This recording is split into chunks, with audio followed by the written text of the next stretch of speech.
Some leaders leave footprints, others leave libraries. You're tuning into the Authors on Mission podcast, where industry giants become literacy legends. In every episode, we talk with authors who turn their brilliance into books that transform lives. I'm Danielle Hutchinson, your host and Chief Creative Officer at Authors on Mission. Welcome to your authorship experience.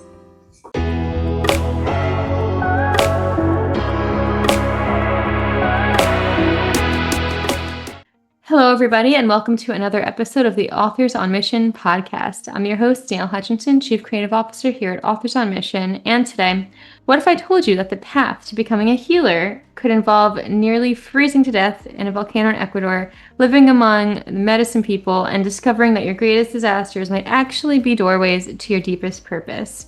Today's episode is going to be about a story so extraordinary, it reads like fiction, but every breathtaking, terrifying, and transformative moment actually did happen. Our guest today is Dr. Elliott, physician, author, and what I can only describe as a real-life adventure hero. She's known as the health detective, and Dr. Elliott has written 2 acclaimed memoirs that chronicle her journey from a confused college student to a healer whose patients travel from across the country to seek her expertise. So, Dr. Elliott, welcome to our show. And I have to start by saying your life sounds like it was designed by somebody with a dramatic imagination. Looking forward to it. Well, that's what everybody says. Everybody says this is unreal. Did this really happen? Yeah, you can ask all my friends, and you can ask my son too.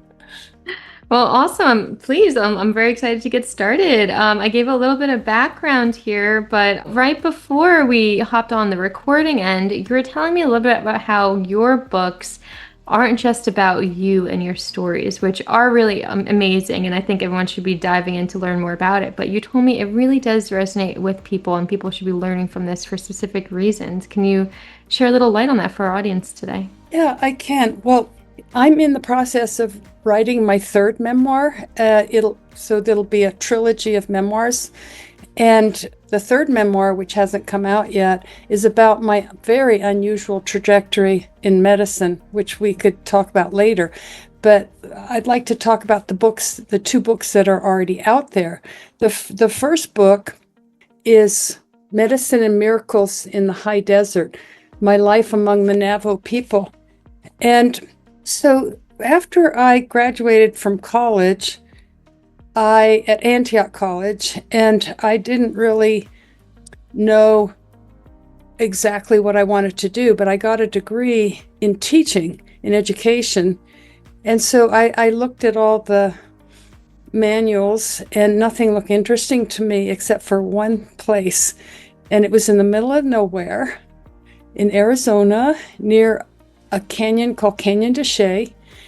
And for some reason, I said, I want to go there. And I knew nothing about it. That's this trait I have. It's almost like an animal instinct where I can't explain logically why I need to follow a certain path. But it's when I follow my instincts and don't override them with logic, then this is really my life path. And this was one of my life paths. And so, but when I got there, I didn't like it at all. I thought, oh my God, I've made such a big mistake. It all looked brown, like the desert. And the children in the classroom, they didn't look at me. They didn't talk to me. They just looked down, and my teacher aide didn't say much. And I thought, my God, how am I gonna teach these kids anything? And the other teachers, the white teachers in this boarding school, they didn't really like the Navajo students, and they said they weren't very smart. Well, I found out later that was so wrong. And but I thought, geez, I don't like this environment. Get me out of here. Nobody talks to me. Nobody's friendly. No white person speaks the language. And back then in 1971, most of the Navajos spoke their language. And so I called my father and I said, I made a big mistake. I want to come home. This isn't what I thought. And he said wisely, thank God he said this. He said, it's too early to judge. How you've only been there a week. You don't know anything about their culture. You know nothing. Why don't you wait for 3 months, and then if you want to, quit, then you can come home. But why don't you just hang in there? Right. And so that very next day, my Navajo teacher aide, she was fluent in English and Navajo, which was unusual then to be fluent in both languages way back then, because her father was in the military. He was a very famous code talker. Do you know the code talkers in World War II? They were the only code that wasn't broken by the Japanese, and it wasn't a code, it was just their language. That's how hard their language is. It's terribly hard to learn. But I'm linguistically oriented because I lived in multiple places in my life growing up. So I was sort of a polyglot and wired for languages. But she said, I see how hard you're trying. The other teachers have sort of given up on the students, and I want to help you. And I want to tell you a few things about Navajo culture, because all these teachers come here and they know nothing about us, nothing. And I said, yeah, and I'm one of them, and I'm so sorry. And she said, well, first of all, the students don't look at you because they're showing respect. It's considered very rude to look somebody in the eye unless you're angry at them or they're your good friends. I had a feeling you were going to say something like that. I've heard that. I understand that that's a cultural difference that causes some barriers now and then. Yeah, it's a huge cultural gap that I faced, a huge cultural gap, and I was determined I was going to bridge that gap. And so she said, they don't talk much because they speak very little English. And I said, well, how can they be in the 4th grade and not speak much English? How'd that happen? She said, well, the kids feel the teachers don't like them, and so they're not very motivated to learn. And also, many of the kids have to be taken out of the boarding school to their remote homes in the canyon to help with a newborn baby or help with sheep herding or something. And then she said, I want to help you because I think you could really be a good teacher for these students, and I think they'd really warm up to you. And so she said, here's what will break the ice. I'm going to teach you how to say 2 or 3 sentences. And you can practice. It's really hard, but just the fact that you're trying the students will be very moved. So she taught me how to say, good morning, my children. My name is Erica Elliott. What's your name and where do you come from? So oh my God, it sounded impossible. You can't write it down back then because there was no letters for the odd sounds. They had maybe 20 sounds that don't exist in English. But now they've made symbols for it. So, but this was 55 years ago, 54 years ago. So I wrote down tried to make it seem like, using English sounds. So the next morning, I walked into the class and I said, Erica Elliott, and everybody looked up at me in shock. And then one girl started laughing, put her hand over her mouth, and then the whole classroom started laughing. And that was the beginning of a love affair between me and the students. And it was so deep. I saw things that white people never see, never. And once I really learned to converse in Navajo, the kids would, each weekend, a different kid would ask me to go in my 4-wheel drive Jeep deep into the canyon to their family where they're having ceremonies and stuff like that. I mean, I was totally taken into their culture. It was life-changing for me, totally life-changing. I saw things that I can't even explain how they happen, like in peyote ceremonies. and the healing I saw, the transformations I saw. And when I tell some white people about it, they didn't believe me. So I stopped talking about it. And I think in one of your questions is, why did it take me so long to write the book? Because I saw so many things that white people would never believe, that I thought, I'm not going to write about it. They're not going to believe it. And finally, I reached the point where there was so much divide in 2016 with the politics and so much, and people hating each other. I thought, I don't care if they don't believe it. I'm going to write the truth about what happened.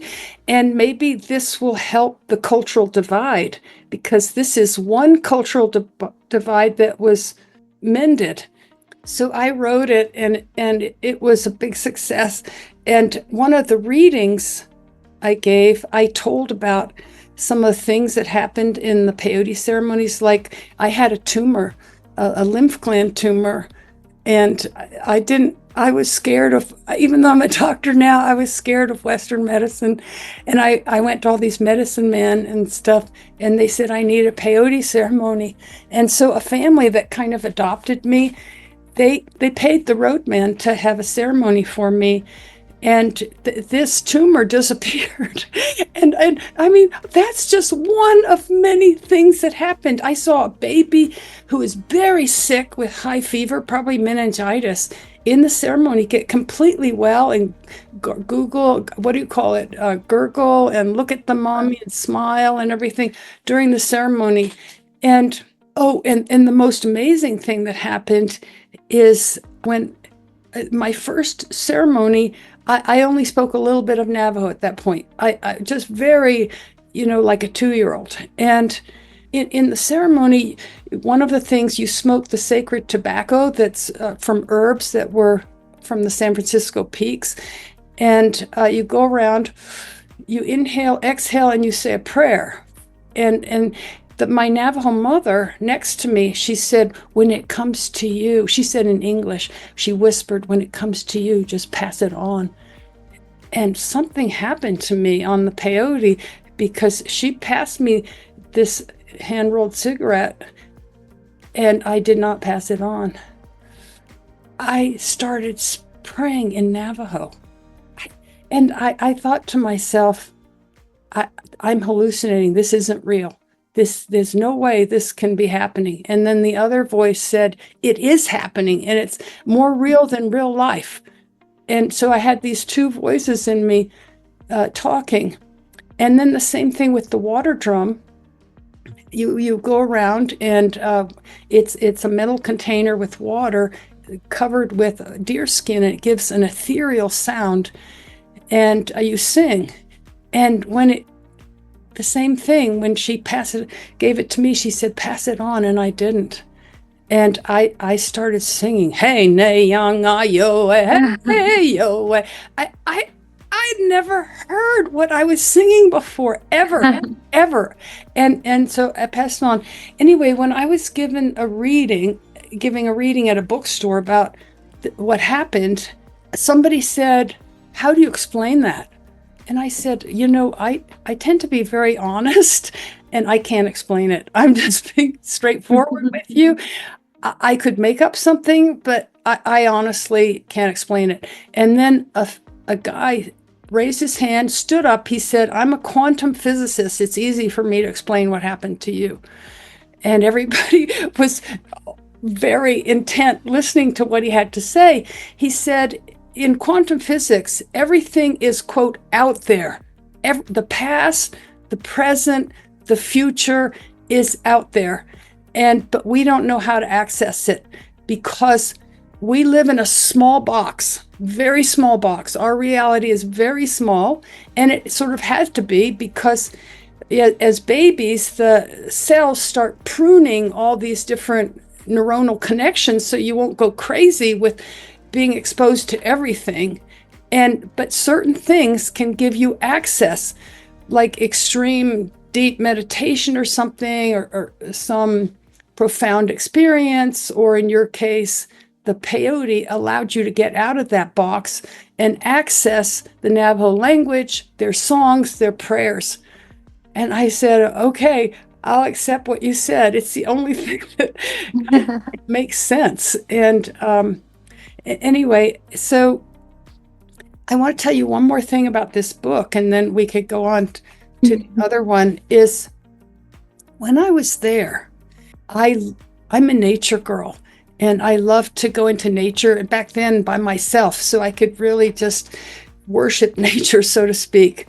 And so I went into remote Utah wilderness, and it was just gorgeous. And it was 40-mile drive on a rutted dirt road. You know, back then, if my car had broken down, I would die because there's nothing out there. You can't walk 40 miles. But as a young girl, I didn't think about any of that stuff. I was just I was thrilled to be back there. And it was gorgeous red rock formations and stuff. And there's this beautiful natural cistern. So I parked my car, took off all my clothes, jumped into the water, and rejoiced for being alive and being this wonderful nature. And then I sort of romped around on the red stones and then dried off, and it was starting to get nighttime. It was a full moon, so I could see very well. I laid down my pad and sleeping bag on the red rock and went to sleep.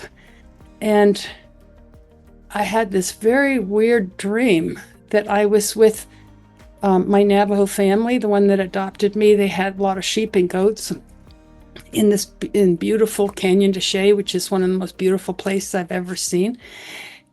And I was keeping the billy goats from the females because it was the wrong time to mate, and they asked me to do that to help. And the males had this very strong, unpleasant odor. It's called pheromone, the odor that they have when they want to breed. And the odor was so strong, I felt like this doesn't seem like a dream somehow. And just then, I heard a sniffing sound. And I opened my eyes, and there was a mountain lion, like, wow. 2 inches from my face, sniffing me. And it was his pheromones, his smell that I was smelling. And I was so frightened. I closed my eyes. I barely breathed. My heart was pounding in my chest and just waiting for him to devour me. And I thought, just hurry up and get it over with. I can't take this. Just get it over with. And nothing happened. And I was so paralyzed with fear. I kept my eyes closed all the rest of the night until the sun was pretty high in the sky. And then I got up and amazed that he didn't kill me. And when I was stuffing my sleeping bag, that acrid smell of the mountain lion filled my nostrils. And so I was so intrigued why he didn't kill me. I just couldn't understand it. And I was asking all these people, like biologists and Navajo, no, not Navajos, but other people, and they all said the same thing. He didn't kill you because you didn't move. They're not interested in things that don't move. I thought, well, I think there's something else going on. I don't know what it is. And so my Navajo teacher aide said, there is another teacher aide whose grandmother lives deep in the canyon, doesn't speak any English, but she does prophecies, and she can tell you why the lion didn't eat you. And so I asked the teacher aide to take me to her grandmother. So we spent a whole day going into the canyon and talking to the grandmother. And this is the grandmother, what she said, and it was the theme for all 3 memoirs. It was the red thread that held all 3 memoirs together. She said, the mountain lion is your spirit guide. He came to you to give you his strength, courage, and perseverance, which you will need. This is all in Navajo, and the granddaughter was translating because, again, I hadn't really learned much Navajo by then. And I wrote in my diary, I wrote as fast as I could, and thank God I did, because I would have forgotten. And this prophecy ran through my whole life. So she said, he gave you his strength, courage, and perseverance, which you will need. because you will face life-threatening challenges. And if you survive, you will have powerful medicine to give to the people. And that's the sort of the beginning, and that's the end of the 3 memoirs, because I achieved the prophecy. I had horrendous life-threatening experiences. I thought I was going to die, like, and especially in the 3rd memoir, and it led me, all these awful experiences or challenging experience led me to my true calling in life and made me a different kind of doctor, where I could really help people get well. And they came from all over the country because they couldn't find answers why they felt so awful. So it helped me find my true meaning in life. And so, do you have any questions about that? Well, I have to say it's a very much spectacular journey, and I'm glad that you walked us through it, because to all the listeners right now today, this is only a sneak peek of what Erica has to share with us. The memoir and book itself, I'm sure, has even more details that you can dive into and learn more about. But, being that this is a podcast for authors, aspiring authors, people writing their own stories too, I'm wondering if you can share a little bit of light about the writing process itself. You did mention they were derived from your journals. So what steps did you take in transforming your private writings into a published memoir? I'm sure that was a little bit of an undertaking for you. That's a really good question you ask. Okay, so I never thought of myself as a writer. In fact, I'll make you a big confession. I have older sisters who love to write. They haven't published anything, but like one majored in Vassar in writing, and she never wrote anything. But I paid one of my sisters a couple times to write essays for me in 10th grade, because I never regarded myself as a writer at all. I never even thought of that. I'm a lot of things, but I was athlete, I was this and that and so on, but I never thought of myself as a writer. But again, that little voice, that little intuition that always has guided me, and when I haven't followed it, I've gotten in bad trouble. But that little voice said, you've got to document all this stuff. You've got to write it down. And so I have journals, and on the old days they were called diaries, and then I wrote articles about things that I was passionate about, but still never considering myself a writer. And then writing long letters to my siblings and my parents, and they saved all those letters. And so it was so easy to write these books. And because I had so much data, I didn't have to remember that much. And sometimes the memories, especially with memoirs, you don't know if they really happened. Is that really what happened? Because the way you remember it might be distorted. But here I had all the stuff written, and so it's not distorted. It's the way it happened. And then people say, you're a writer. Everybody starts saying you're a writer. And I said, well, I guess I am a writer. I always thought my sisters were the writers. And so that happened. And so writing, what I think is really important for writers is to tell the truth, even if it's embarrassing. I mean, I wrote about in book 2, some very embarrassing things. It's called From Mountains to Medicine, Scaling the Heights in Search of My Calling. That's a good transition. Yeah. And I tell some really things that I had to convince myself to tell, because when you tell the truth, it makes the reader trust you.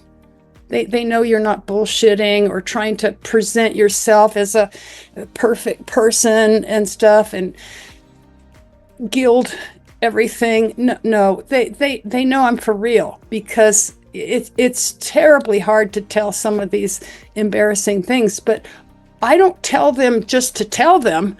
I tell them because they're part of the story that led me to my path in life. Like, for example, I had a pretty harsh upbringing with my mother. She's Swiss from the old school. And I think it caused a lot of us 6 children to be somewhat psychologically messed up. And it was very strict upbringing. And my father was a general, but he was more like the mother. He was very kind, but he was gone all the time. And so it's like my mother was the general. and so I ended up going to a school college that was shocking for me, because I was in high school in Germany and had a very rigid education, a very great education, but rigid. And I chose Antioch College. This was back in the 60s. And because I had met people hitchhiking around Europe back in the days when it was safe, and staying at youth hostels, and they seemed so interesting. They knew all about politics all over the world, and they were quite eccentric, but fascinating. And they told me they go to this college at Antioch, which is a work-study school, and they thought I would like it. And so when the American college counselor came and gave us catalogs, they all sounded the same. I didn't know which one to choose. And they said, well, you can always choose where your parents went. And well, my mother graduated from the University of Zurich in Switzerland. I'm not going to go there. My father graduated from Harvard. I'm not going there. So I decided to go to Antioch. And when I arrived, I was in deep shock. I didn't know about the hippies. I didn't know about their lingo. I didn't understand what they're talking about. When they asked me if I'd ever dropped acid, I didn't know what they're talking about. And I was in a foreign world. I was so freaked out. I thought, oh, I made a terrible mistake coming here. But then I thought, well, here you are. So you might as well do what you've always done. When I moved to different places, I learned how to fit in. So I'd be part of the herd and stuff. And so I did everything they did. I learned to talk like a hippie. I dressed like sort of ragged like a hippie. And I tried drugs. I'm not cut out for drugs at all. I can't handle it. But I did it because I wanted to fit in. And then I had a psychotic break and tried to kill myself. And so I had to tell the truth in writing this. It was very embarrassing to tell all this, but if I didn't tell it, the rest of my life wouldn't make any sense at all. And the breakdown kind of stripped me from everything I thought about myself. And I was forced to see a psychiatrist. And back in those days, it was very humiliating because only completely nutcases saw psychiatrists, like in mental hospitals. So it was very, very humiliating. But this psychiatrist was extremely unusual. He didn't give me drugs. He didn't tell me what to do. I mean, medication. He didn't tell me what to do. He treated me with great respect. And it was the first time in my life I'd felt listened to and heard and honored, respected. He was, by the way, the first Black psychiatrist to graduate from, guess where? The University of Zurich in Switzerland. He was an American, but because there was so much prejudice in the United States, he went to Switzerland and got his psychiatric degree. And my time with him was totally life-changing. Because he held that sacred space for me, I felt safe. I felt safe to tell my story and about my childhood and these false, crazy beliefs about myself, that I was never good enough. I sort of learned that from my mother. And by being able to say all that in a safe environment, I realized, my God, I had no idea who I was. And it was like discovering who I really am. And I really liked who I was. And I hadn't liked who I was before, but the real me, I was so thrilled. And that's when my real life began. It just took off. And because I didn't have any of those false beliefs anymore about what I could and couldn't do and so forth. It really crazy things I thought about myself. Nutty. And even though I thought I was stupid, and I told that to the psychiatrist, and he said, well, how is it that you've gotten all these rave reviews that you're brilliant, and from teachers, professors, and I said, well, I fooled them. He said, how can you fool these incredibly intelligent people? I said, well, I'm a good actress. And then we both started laughing, and I realized, oh my God, I've been living under this false illusion from so long. This was 2 years of psychotherapy. And so that's one thing that was really hard to write about, because it was so painful and embarrassing and so forth. But if I didn't write about it, if I left it out, then the rest wouldn't make sense. The reader wouldn't really know me at all. They just think I was this adventure girl who just dropped down from the sky doing all these adventures, and wouldn't realize how this all evolved. Do you have any questions about that, Danielle? No, I just want to say, I mean, it takes a lot of strength to not only survive what you've been through, but to experience it, to write it down, and to, share it with the world, because it's important that everybody who reads your book understands the full picture so that they can also learn from it too. So really profound stuff. I'm wondering, as we begin to kind of conclude everything that we've been chatting about, what kind of tips might you have to offer the audience today? Any writers who might also be sharing the same experiences, who are looking to do the same? What worked best for you? What works best in terms of how I write, or what I do? The writing process, yes. Oh, the writing process. Okay. So once I gained my confidence, Yes. which is a big hurdle, by the way, I just wrote and wrote, and said to myself, don't worry about it. Don't edit it right now. Get it down on paper. And that was good advice I gave to myself, because if you're trying to edit it all the time, you can't even get to first base, because you're not going to like everything and this and that. And so I think this is good advice for myself, and for, I was going to say my patients, because I mean from the audience, and is just write.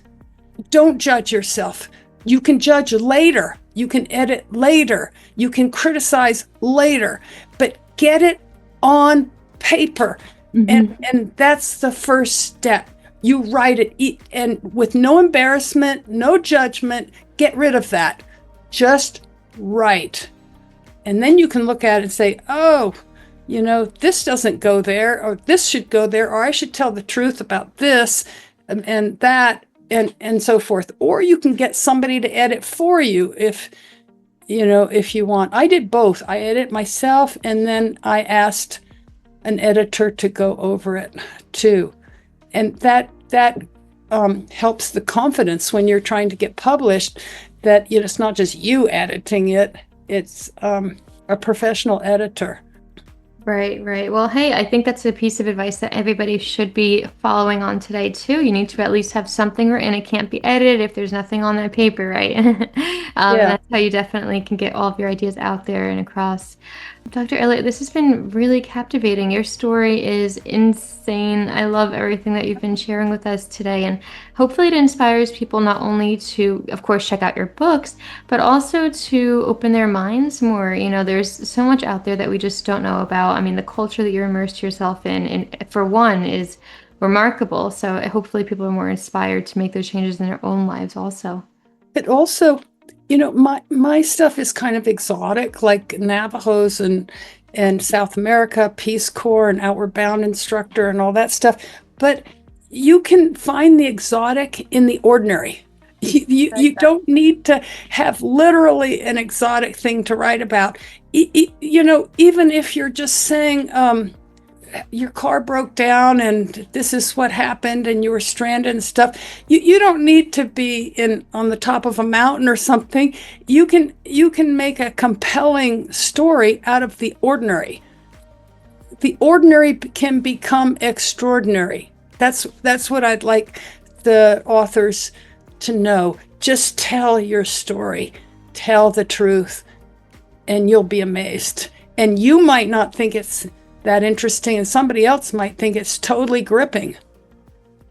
Right, definitely. I really appreciate you sharing that because it's something we should just be on the lookout for, right? It doesn't have to be extraordinary. It could be extraordinary in the moment, right where you are now. I get that.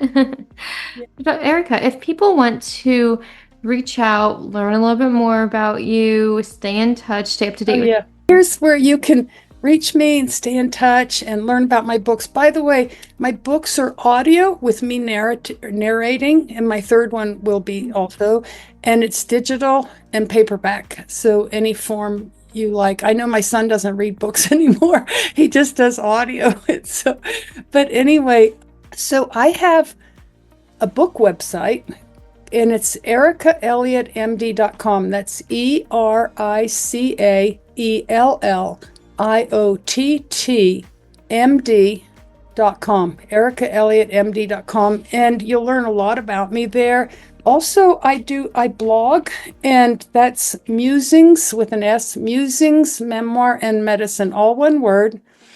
And on that blog, it's a mishmash, but it's categories. So if you're interested in medicine, things that you won't learn from your doctor, you can click on medicine and find all sorts of things, like the truth about mammograms, the truth about statins, and all that stuff.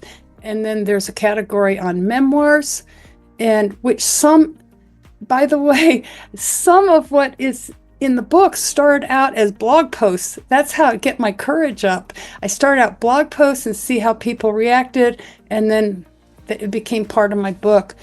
But so memoirs, and then travel, like a patient gave me a gift of a trip to Bhutan, and another patient gave me a gift to Antarctica as a thank you present. And then healthy recipes. So you might find that useful. Musings, memoir, and medicine. But the book part is ericaelliottmd.com. And there's a lot of photos there and little short videos that you might really enjoy. And yeah. That's incredible. That's really great that you have so many resources and ways for people not only to connect with you, but to learn more and to stay up to date. That's wonderful. We're going to put the links to those in the description box of the podcast today. So if you're listening, go ahead and click on over and learn a little bit more. Yeah, no, this has been a very captivating conversation. Before we wrap up, though, I just have one more question to ask for our listeners who might be sitting with their own problems, maybe their own confusion about their purpose. What would you tell them about the journey from crisis to calling? Okay, so I look back on my life and I realize every bad experience I had ended up being a godsend. But at the time, I couldn't see it. I just felt awful. It felt horrible. Get me out of here. I can't stand this.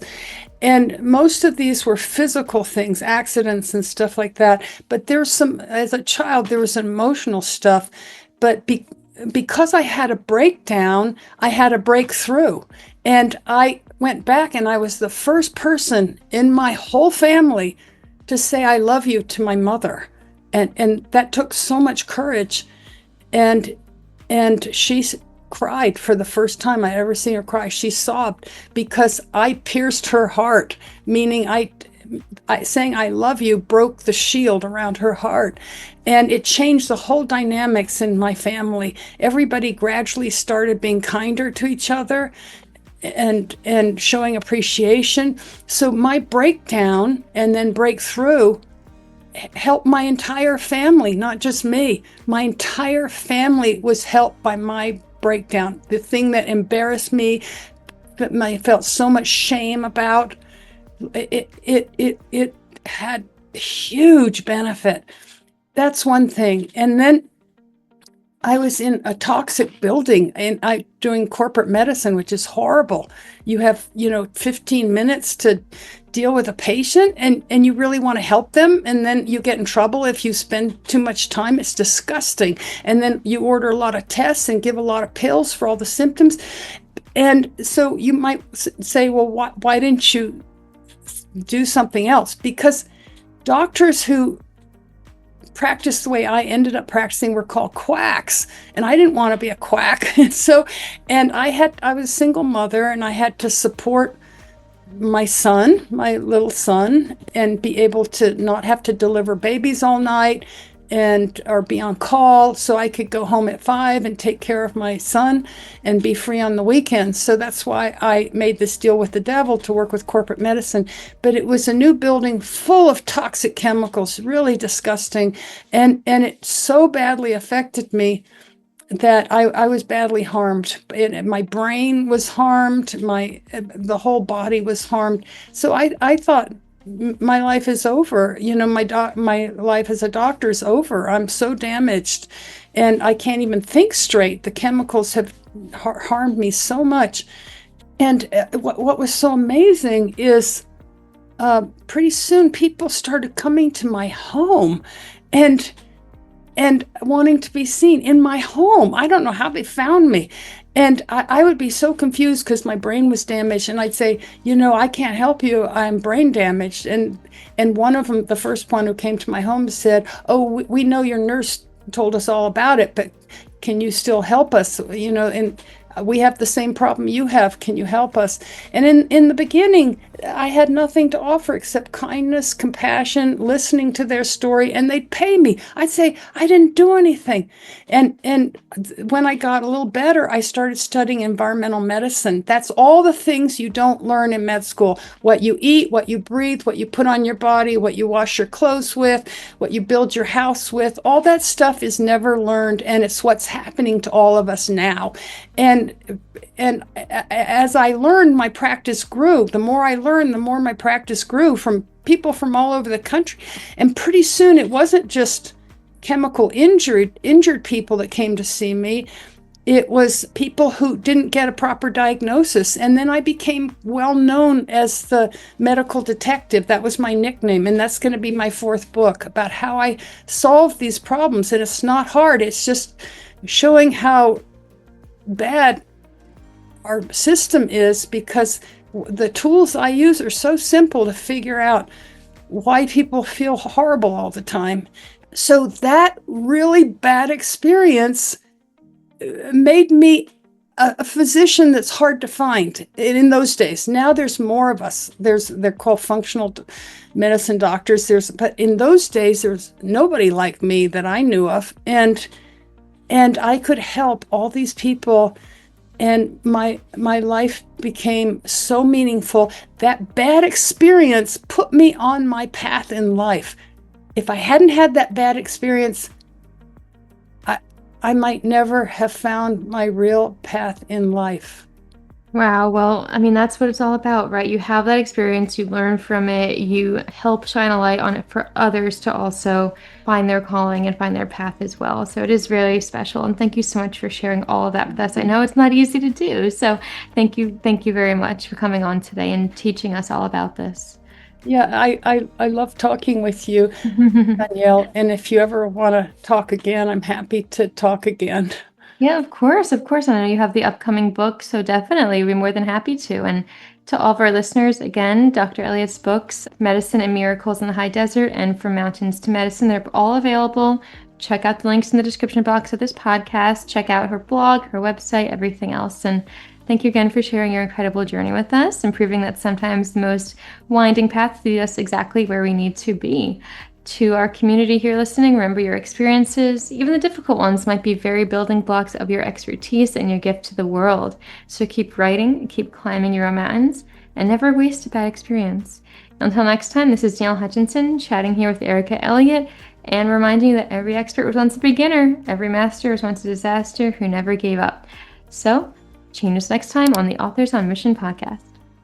This is Danielle Hutchinson reminding you that somewhere, someone needs the book that only you can write. Visit authorsonmission.com to start your legacy. Until next time, keep leading, keep inspiring, and keep thinking in chapters. Have a great day.